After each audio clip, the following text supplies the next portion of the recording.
खबर है मऊ से। ग्राम मऊ में संत रविदास जयंती धूमधाम से मनाई गई। सामाजिक एकता पर दिया गया विशेष संदेश।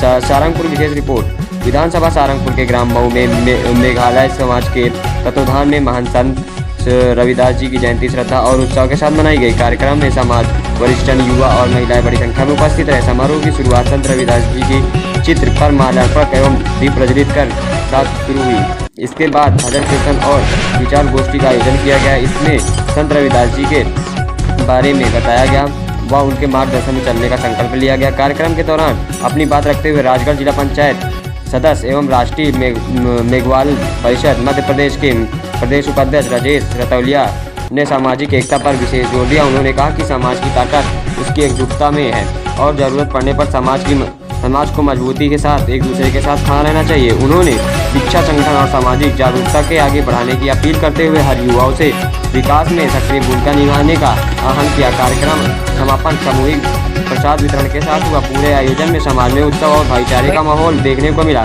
ऐसे ही स्थानीय और सामाजिक खबरों के लिए हमारे चैनल को लाइक, शेयर और सब्सक्राइब जरूर करें। और गीला शुक्ला को भूलकर समाज को एक करने का काम समाज के लोगों को करना चाहिए, क्योंकि बंधी हुई लाख की बिगड़ी हुई आपकी जिस समाज में एकता रहती है वो समाज अपनी भागीदारी कहीं भी सुनिश्चित कर लेगा। जिसमें एकता नहीं रहती है वो अपनी भागीदारी कहीं भी उपस्थिति नहीं कराएगा। इसलिए समाज के लोगों से मेरा निवेदन है कि आप लोग रूढ़िवाद, पाखंडवाद के खिलाफ आवाज उठाकर संत शिरोमणि के मार्ग पे चलना है। रविदास जी के मार्ग पर उन्होंने हमेशा पाखंडवाद पर जोर दिया था, विरोध करा था। उन्होंने हमेशा भक्ति के माध्यम से मानव मात्र को जगाने के लिए समाज को एक करने का बीड़ा उठाया था।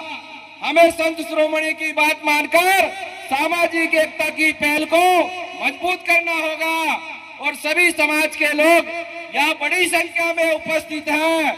मैं आप लोगों से कहना चाहता हूँ कि इस राजगढ़ जिले की पावन धरती पर पूरे राजगढ़ जिले की ओर से कहना चाहता हूँ कि हमें समाज की एकता बनाना जरूरी है। क्यों कि जिसकी समाज, मैंने कहा है, जिसकी समाज ताकतवर होती है उसको सब सुलट ठोकते हैं। इसलिए बताओ आप लोग, समाज में एकता होनी चाहिए कि नहीं होनी चाहिए? बताओ। आप लोग हाथ उठाने में कंजूसी कर रहे हैं। अरे दिल से बताओ, समाज में एकता होनी चाहिए कि नहीं होनी चाहिए? बहुत बहुत धन्यवाद। जहां समाज को जरूरत पड़ेगी वहां समाज साथ देने के लिए खड़ी रहनी चाहिए, तभी तो समाज एक कहलाती है। बताओ, समय आएगी तो आप समाज के साथ है कि नहीं है? बताओ। बहुत बहुत धन्यवाद। यही सामाजिक एकता का पैगाम होता है जिसकी समाज में एकता होती है। और अब मैं परिवार की बात करता हूँ कि परिवार में चाहे हमारी माता बहनें हो, चाहे हमारे भाई हो, बुजुर्ग हो, परिवार में एक जाजम पर बैठकर परिवार की एकता बनाकर परिवार में हम खाएंगे, लेकिन परिवार की एकता चलाने के लिए अपने बच्चा बच्ची को पढ़ाना जरूरी है, क्योंकि शिक्षा वो शेरनी का दूध है, जो पिएगा वो दौड़ेगा। बाबा साहब अम्बेडकर साहब ने कहा था, शिक्षा वो शेरनी का दूध है, जो पिएगा वो दौड़ेगा। इसलिए माता बहनें भी यहाँ पर विराजमान है और हमारे परिवार के लोग भी यहाँ विराजमान है। शिक्षा पर ज्यादा ध्यान देंगे, आपसी में भाईचारा